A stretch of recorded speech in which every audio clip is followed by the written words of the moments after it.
Welcome to the Inspiration Incubator. Here we rejuvenate, reconnect, reteach, and redirect. I am your host, Leonabaker. It is our hope that you leave inspired with resources and information to help you achieve and dream. Our world needs you. Let's see who is next on the Inspiration Incubator.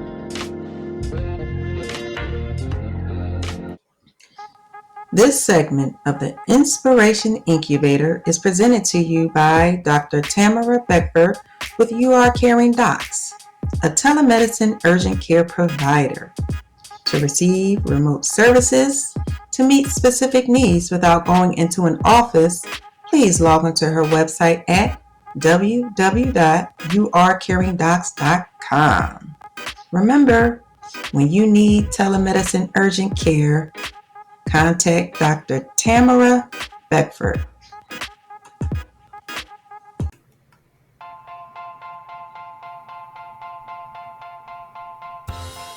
Beverly's Home Healthcare. Love is all that matters.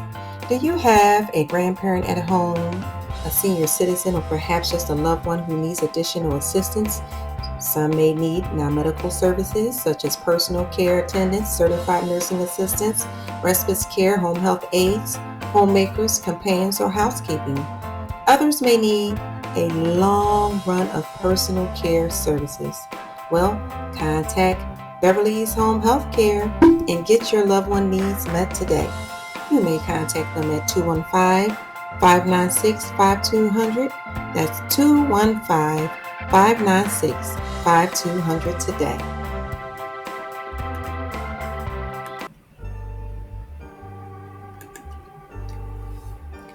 Wynter is currently starring on OWN Network's Ready to Love Last Resort.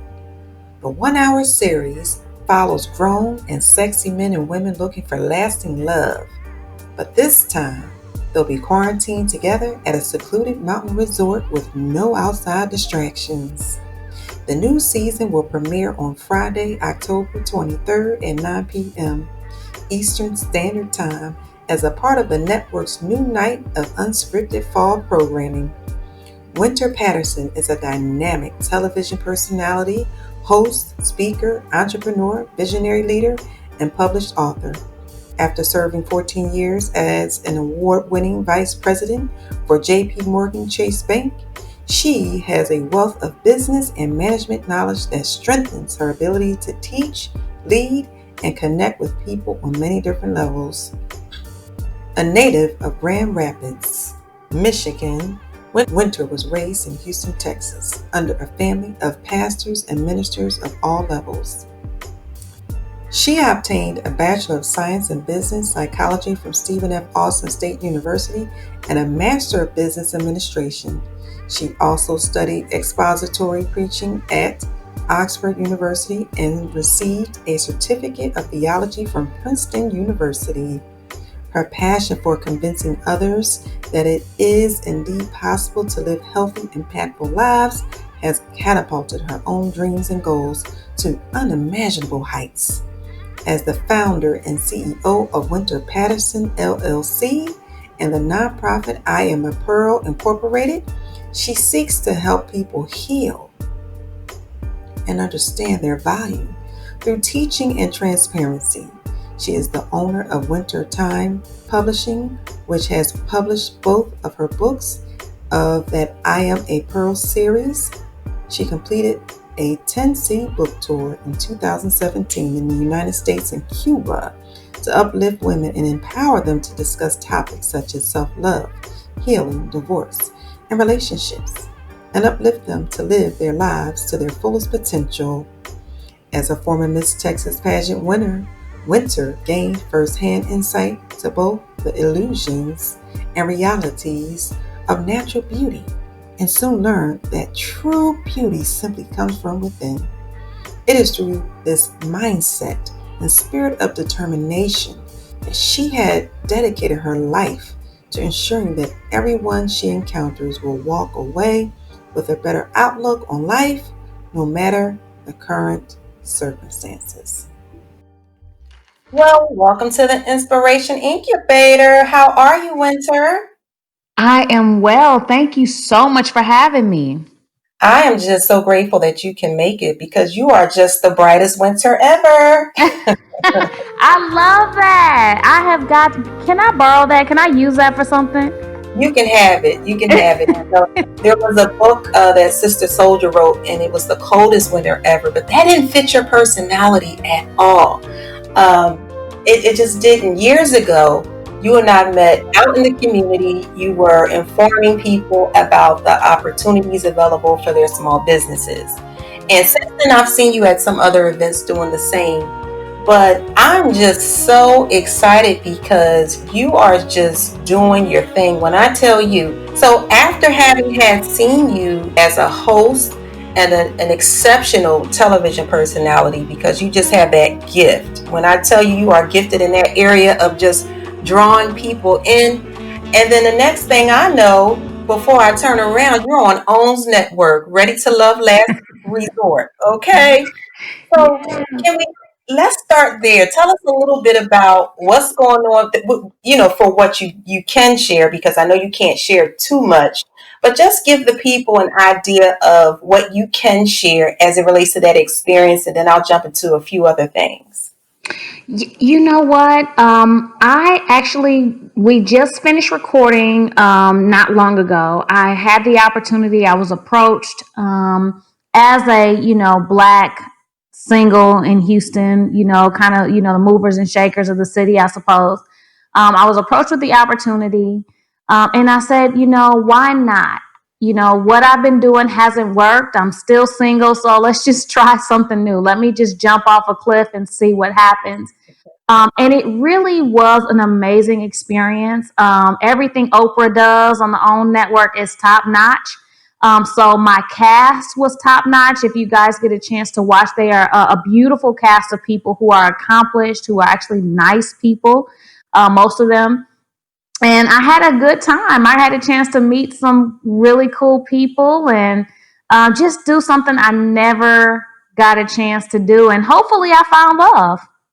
Hey, well, hopefully you found love because I had my eye on you and Jay, so I don't know where that's going, but I was like, okay, Hmm. this is a cute couple right here. I met him years ago. He's out doing his real estate thing, so I'm paying attention to all the different personalities on the show, and you two were my top picks actually. Okay. And Mr. Green, I've been watching, I've been paying attention. So can we just take a little journey back to your childhood, Wynter? Tell us where your name comes from and what it was like growing up as Wynter Patterson. And how did that impact some of the decisions that you made along the way? Essentially, the decision to wait until you were committed in marriage before you moved to an intimate relationship. So let's start there. Oh, very good question. So I was born in Grand Rapids, Michigan in January, which is, people who know Grand Rapids, Michigan, you got is very, very cold. Um, so I was actually born in the winter, but for my mom, it was very important that my brother and myself were W.L. Patterson, like my dad and my grandfather. So it was legacy that was included. She wanted us to be W.L. Patterson, and she came up with the name Wynter because she just liked the name. It was appropriate, and I love it. When I was growing up, I always thought it was weird, because people have their jokes, but I love it. It's different, and so Yes. how the name came about. So fast forward, my parents divorced when I was about 2 or 3 years old. Um, and I moved to Houston with my mom when I was very young. And I got a chance to see my mom just operating as a very, very strong, independent woman, making decisions and doing things on her own, but still with the very, very close influence of my father. My father and I are very, very close as well. But I got to see a woman, that stood in her own power and, struggled and picked herself back up and all of those other great things. So I think that shaped me in a lot of the courage and the bigger decisions that I've made in life. And, in addition to that, I was raised in the church. My grandfather, who is W.L. Patterson Sr., actually was a mega church pastor back before we even had the term mega church, right? So my Hey. grandfather had a huge church. The Patterson name was synonymous with church, with family, with, all the great things that come along with a great leader like him. And so I was raised in church. I was raised on the wooden pew. I was raised that, you lived a life that was pleasing to God, and you went to church every Sunday. That was, the basis and the foundation of who I am. And so when I became older, the Bible says that if you train up a child in the way he should go, then he or she will not depart from it. And so that didn't depart from me. I wanted a, wholesome family. I wanted to do things the right way.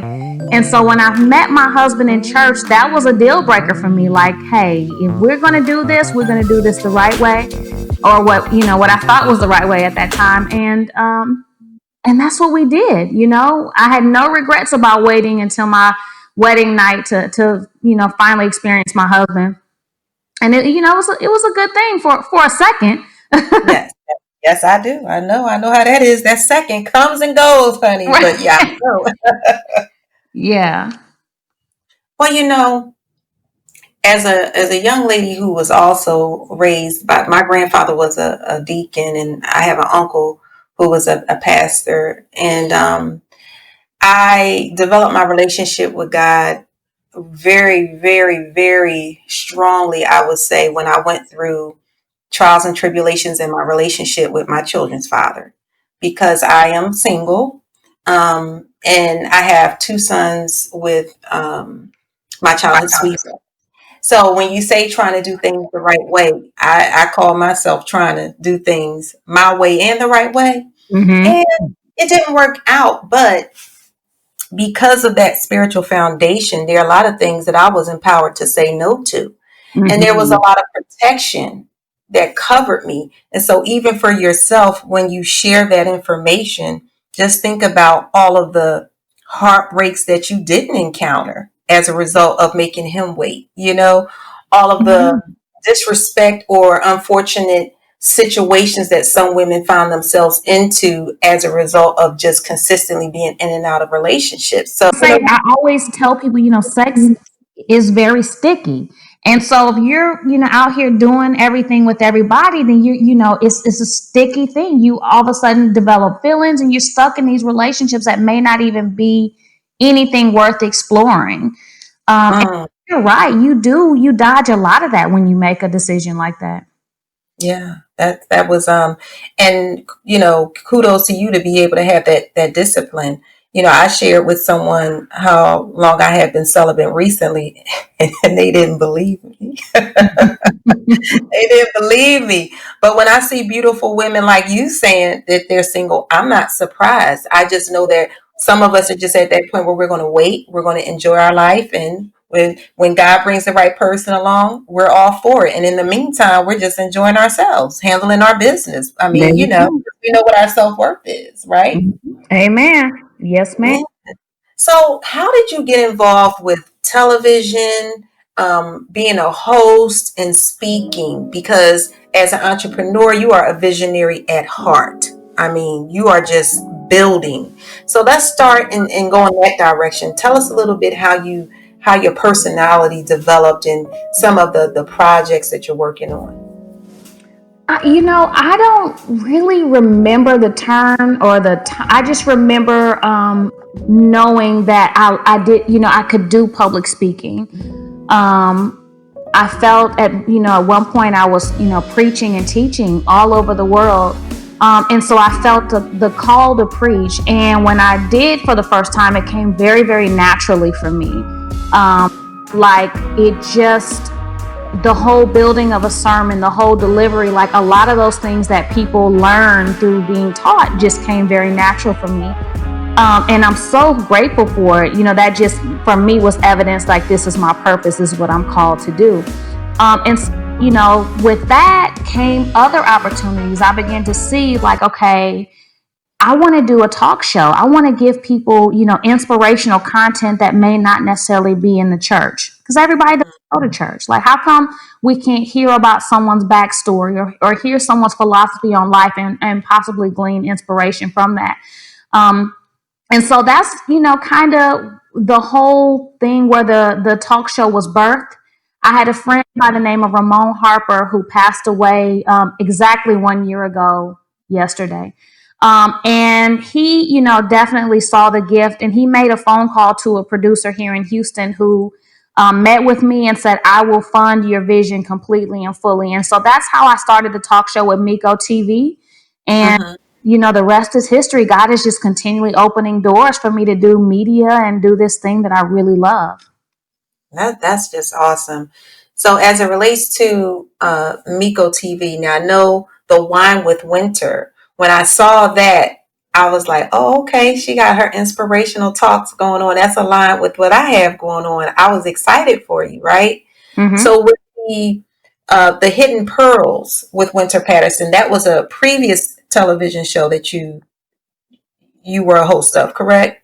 Oh yeah. And so it's the same idea, getting pearls of wisdom from people, but I want Mm-hmm. to give this kind of a grown and sexy vibe. Like, I wanted to get to us grown folks after we've got off work, and we, like, hey, I got about a few minutes to hear something from somebody who I think might be worth listening to. So let's do it over wine. Let's do it in a grown and sexy way, that would draw people in, and we can either laugh, cry, or, get empowered from what they're sharing. Oh yeah, absolutely, absolutely. So that was key for me to know because of your nonprofit. What was it about the pearl? And if you can just take us through that step. I'm familiar with the pearl and what that symbolizes. I think sometimes I hear people refer to the diamond and the pressure, and they speak to that analogy a little more. But when I hear people talk about the pearl and how it's formed and shaped and what can come forth, can you share that with the audience a little bit? Because not everybody is familiar with the pearl as much as they are with the diamond. Yeah, I certainly will. So the pearl, I actually fell in love with it based on a scripture in Matthew 13:45 and 46, where Jesus said, he compared us to fine pearls. And so I began to study what a pearl was, how it was formed, because, people that understand the Bible, whether you believe in its power or not, understand that those words were not, they all had meaning. Like, if there was a symbol that was used, there was something behind it. So I studied and I looked at how a pearl is formed in darkness, in discomfort, but it still forms this very beautiful pearl that emerges from nature, that doesn't have to be cut, polished, or anything. It comes just as the Creator created it. Um, there are no two pearls alike. There are no two pearls that are exactly the same. All of those things are just like us. And some of us, our development came through very, very dark places. Our development Mm. came through discomfort, like a pearl. And so I'm very, I use the pearl to explain how our situations, our darkness doesn't dim our shine, or how beautiful that the Creator made us, or our value. A pearl came through a lot of mess to get here, and yet it is still one of the most valuable gems on earth, even more rare than a diamond, actually. Come on now. Come on now. Real pearls, real pearls. Right, right, right. Even more rare than a diamond. So that's where that came from. I still teach the metaphor of the pearl, not as much now. I'm kind of rebranding a little bit. There was a time when pearl was everything. Right. Still want women to know the same thing, which is your value is not diminished based on what you've been through. Amen. You know, it's a powerful concept when you see the process of a pearl and how it's developed. Some people may not know that there are also black pearls, and Mm-hmm. they're rare. They're rare. Um, and what scripture came to my mind was, "Do not cast your pearls before swine, lest they trample over them." And Mm-hmm. that consistently has stayed with me because as a woman, you have got to know what your worth is, even when others don't. Oh So yes. you don't hold yourself to a standard. you can't expect for other people to hold you as a standard. Just because someone else doesn't value who you are, you have to remember and acknowledge who you are consistently because of the direction that you're trying to go in life. And so I appreciate what you bring to the table and having had taught that. So, as the founder and CEO of Wynter Patterson LLC and the nonprofit I Am a Pearl, can you distinguish between the two? What are some, maybe programs and services with Wynter Patterson LLC as opposed to the nonprofit I Am a Pearl Incorporated? Okay, very good question. So, Wynter Patterson is my speaking, my intellectual properties. It is the books that I write. Wynter Patterson is everything that I do that I own. My speaking engagements, my events, things like that. I Am a Pearl is the nonprofit side of Wynter Patterson, if you will. And that is where I'm able to, raise money to help teenagers. I recently had the Pearl Academy for about 5 years, where we mentored girls from 7th through 12th grade and provided them with scholarships once they left the program. We had a lot of outreach to homeless shelters for women and teens, where we were able to come in and teach the program of the Pearl to women. We did drives. I did a couple of mission trips to Roatan, Honduras, and Cuba with the nonprofit I Am a Pearl. So the distinction is, Wynter Patterson is kind of me. That's me out speaking. That's my brand. That's, all of the opportunities that come with that. And then you have I Am a Pearl, which is the more outreach, the more, things that we're able to do in the community and help raise people's lifestyle, level of consciousness, joy, happiness, all of those other things. Wow.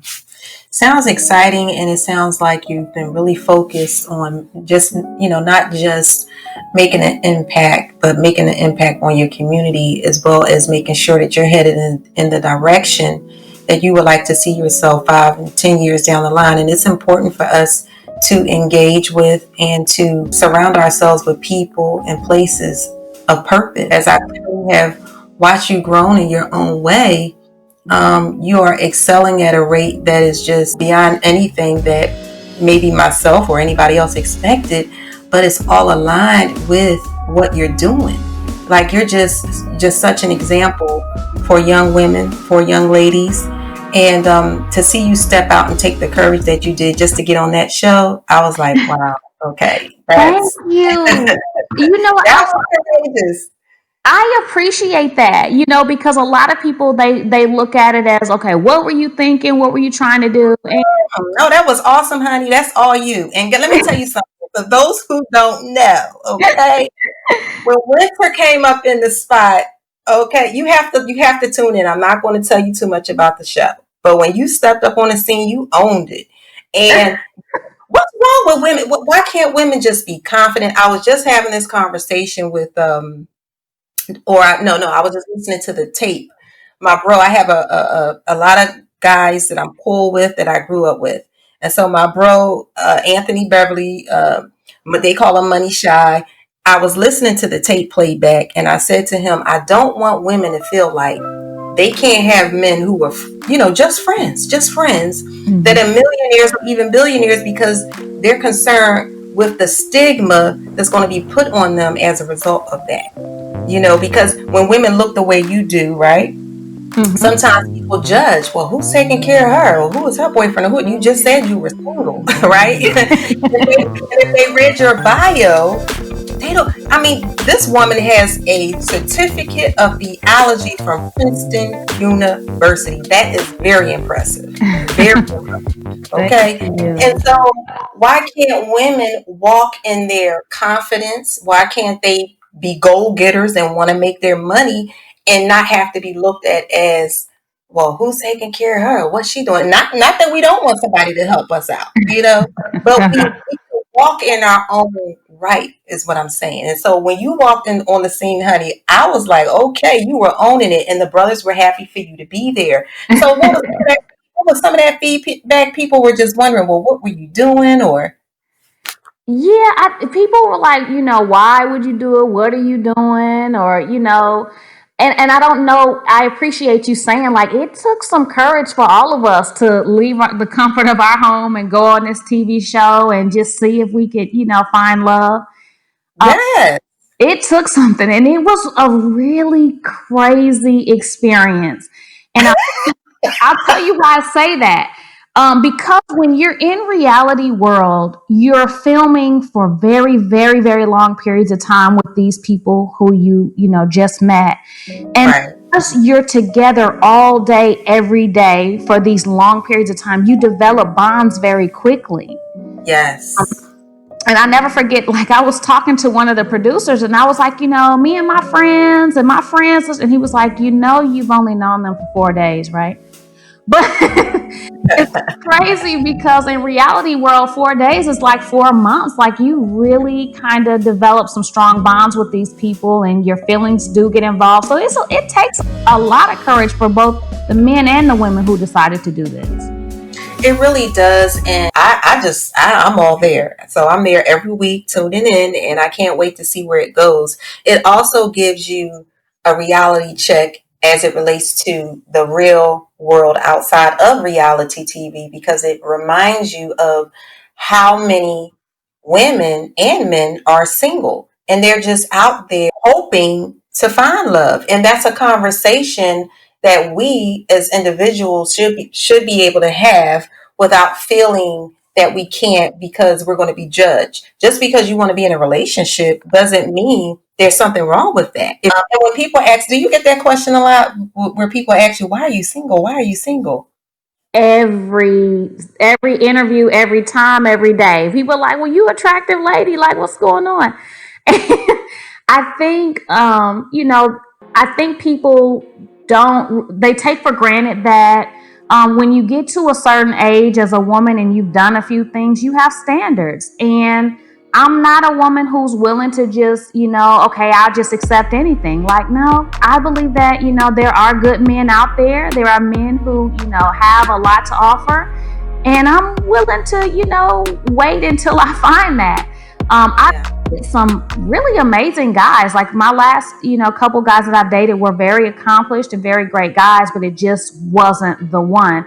And so, yeah, I have to tell people all the time, like, yeah, there are good women who are single who just know their worth, they know their value, and they're willing to wait until they find what's worthy of their time. And that was key with what you said. You said there were women who know their worth and they're willing to wait. Because for myself, since I had sons when they were younger, I have a daughter that's 9 now. So she was my recent excuse to just, being to myself. I Mm-hmm. just, once my relationship with her dad didn't work out, I just said, okay, I'm going to just do me and take care of her. But when my sons were younger, and they're both grown men, they're both grown men now. When they were younger, I really didn't date a lot because I always had to ask the question, okay, would this person be a good fit for a father? And then I just said, okay, I'm just going to raise them myself because I didn't really feel that in my environment people were measuring up. So I was just like, I'm just going to just raise my sons and do my own thing. Dated here and there, not too much, so I could relate to one of the characters on the show when she was like, well, no, I raised my daughter. And I think it's difficult just because a woman is attractive for people to realize, yes, when you have children, you can make that decision to just focus on them and focus on work and your goals and your dreams and wait until it's time for you to be in a relationship. There was something else that you said. You said that there were people who you did date, they were great guys, but they just weren't for you. You Mm-hmm. see? So that's also key for people to realize. Have you ever gone through a situation through the, dating game or in your life at this point where you felt like you met someone who may have been the one and it just, for whatever reason, it didn't work? I don't know if I've met the one. I met some like since my divorce, I probably dated maybe two or three people. Just that I actually dated and liked.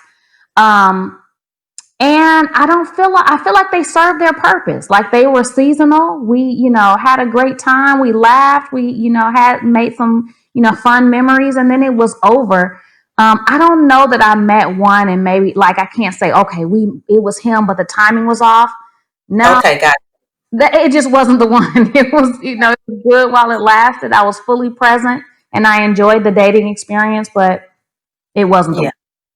And I only ask that because I had an experience where, at my age, because I'm a lot older than you are, what I realized was I'm listening to different relationship shows or advice, or people calling me, for comfort when they have to deal with different things. Because I have prayed for different people. And so as I started going through the dating process, which wasn't, too often, and then when I went through a period of celibacy, I had a period in which someone that I did date briefly had showed up, and I just had this epiphany, like, oh my God, that was the one, right? And then I had to take it to God, girl. I had to take it to the Lord. I'm gonna tell you, because it was hard. It was having that realization, because when we have those kind of realizations, it hits hard for us, because Mm-hmm. we want what we want, because we wait so long to have what we want. When we want something, we want it, right? So I had to deal with all of that, and then I heard this brother named Corey, and he had a fiance, and he was sharing some information, and what he was saying was that, you know, his fiance actually was the way for her was paved by another young lady he had dated that he actually mistreated to a degree, and he realized that the one that he lost and he wanted her, she helped prepare him for the one God had. And so Mm-hmm. I just wanted to encourage women who are in the process of going through those difficult feelings, of realizing that there's one particular person that they really, really felt a connection with. And they really realized, oh my God, I loved him, he loved me, but for whatever reason, it didn't work. Everything happens for a reason. And so you're going to have to take all of that heat and all of that fire and all that desire that you have for the one that got away, for the one that God is preparing and making a way for. So I just wanted to put that out there for people who are dating, because there's so many different scenarios. There's so many different aspects of dating. And for some people, they're single. Some people, they're, newly divorced. Some people are just getting out in the dating game. I mean, there's so many different experiences that people go through. So I just wanted to share that. Mm-hmm. So, as it pertains to some of the things that you have up and coming, can you share with our guests your new show, Wine with Wynter, and some of the connections that you'll be making with those guests coming on the show? Yes. So Wine with Winter, as I mentioned before, is my new talk show. We got kind of a grown and sexy vibe. We're gonna drink wine and just have, very casual conversation with some elements of self-love and, them sharing their background story. The first few episodes I'm kicking off with some of the castmates from Ready to Love. And I'm so excited because you'll get to hear from them immediately after they leave the show. So if they started off on Friday, that Wednesday, we're going to find out what they thought about it. And you would be surprised at some people's perception of what happened. I'm not going to give it away, but the one coming out this Wednesday, we interviewed and we talked, and I actually saw the episode after we talked, and I'm like, okay, that's not how that happened, but I guess that's how you perceived it. Okay. Uh, Whoa. Mm, so it's going to be really interesting, and I'm excited. I got nephew Tommy will eventually be a guest on the show. He's already agreed to do it. awesome. Other celebrities that I'm friends with that said, "Hey, just tell me when." So it's going to be a good show. I can't wait for you guys to experience it. Yes, I can attest to it. Because sometimes you just wish you had all the episodes so you could just binge and be done with it, right? And just say, oh, that was good, honey. I just saw 7 seasons of love. It was excellent. Now, as it relates, I'm trying to tell you, it's good. As it relates to your books, A Woman's Guide to Understanding Her Pain, Process, and Purpose. That's when you hit me with the 3 P's, that's a whole topic right there. Oh, So yes. what was the initiative? What was the drive to birth this particular book? I Am a Pearl, a So woman's the guide to understanding her pain, process, and purpose. Yeah, so I wrote that book in 2011. I'm sorry, I published it in 2011. I wrote it over a period of about 2 or 3 years. And so it was God giving me this idea of how can I help women to understand their value and their worth. I remember it started because I was watching a reality show and I saw these women, clamoring for this man's attention, and I could see that their self esteem was so low. And I began to cry literally, and I was like, how come no one told them that they were beautiful? How come no one told them their value? How come no one, embedded the wisdom that, God has given me in them? And so that's where the book started. And so after I wrote the book, I went through my divorce, the infidelity, and all those things. And I had to reteach myself those same principles because I was severely broken after that.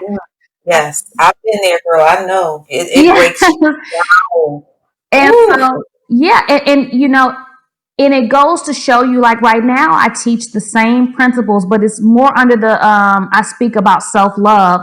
Just want to, encourage all the women to continue to love yourself, give yourself grace, and continue to, feed yourself good things, surround yourself with good things. That's what self love is. And hope you have an amazing week, year, and you experience all the great things that God has in store for you. And we have to realize as women, our confidence goes through, and women and men, but our confidence goes through cycles and situations. It's up and down and in and out and back and forth. And we have to love ourselves through all of those things. So that's kind of that's where the pearl was born. I said, how can I, God, teach women about your love for them and how that their value never changes regardless of the ugly circumstance they came out of. And that's where I Am a Pro was born. Oh, that's wonderful. Well, I can really say that time with you has just been amazing for me because I love surrounding myself with beautiful, like-minded women who are intelligent. They understand who they are and that I can learn and grow and develop from. I'm appreciative of your gifts that you decided to accept and also work because it takes work, Wynter. It Yes, takes work, ma'am. and it's not just work for you. You can see that you're connected in your purpose. So when Yeah. you're reading books that you wrote about pain, process, and purpose, it's not just something that you're writing. You live it. You have been living it. And Yeah. so I'm grateful to God for everything that He has placed in you to bless others. I'm excited for what He has in store for you. I know you're going to continue to do some amazing things, and I will be here cheering you on, helping people to get the information so that they can grow and develop and so that they can let their light shine, because Yeah. yours is shining, the brightest winter ever. Well, I want to commend you as well because even, for you to step out and do this podcast, like that takes courage. It's something about people don't really understand. Like when you are creating something, you are literally, handing your baby to the world saying, I hope, you're handing your child off and saying, this is who I am. This is what I've created. I hope you love it. And that takes something. So, kudos to you as well for stepping out and doing all that you're doing in the community and this podcast. Thank you, Winter. I appreciate that. So, Winter, let's tell everyone now. You got to run through it. They have to find you on OWN. They have to find you on your while you're hosting your show with wine, Winter with Wine, and they have to be able to find your books. They have to be able to plug into your nonprofit. So, just run us through your Instagram, all of that good stuff, so we know where to find Wynter Patterson. Yes, ma'am. I'm easy to find. Everything is Wynter Patterson, Wynter Patterson. So on Instagram, I'm at Wynter Patterson, Twitter at Wynter Patterson, Facebook, Wynter Patterson. My show, Wine with Wynter, comes on YouTube on Miko TV. You can Google Wine with Wynter and I will come up. But you probably get the most bang for your buck, follow me on Instagram. Instagram, you're going to get the pictures and some of the lives that I'll do. I also do them on Facebook as well. So I look forward to seeing you guys and interacting with you guys. I do try to talk back to people. And just, let's see how we can grow and figure this thing called life out together. All right, sounds exciting. Well, thank you, Wynter. I will be in touch and I'm watching. Yes, ma'am. I appreciate you.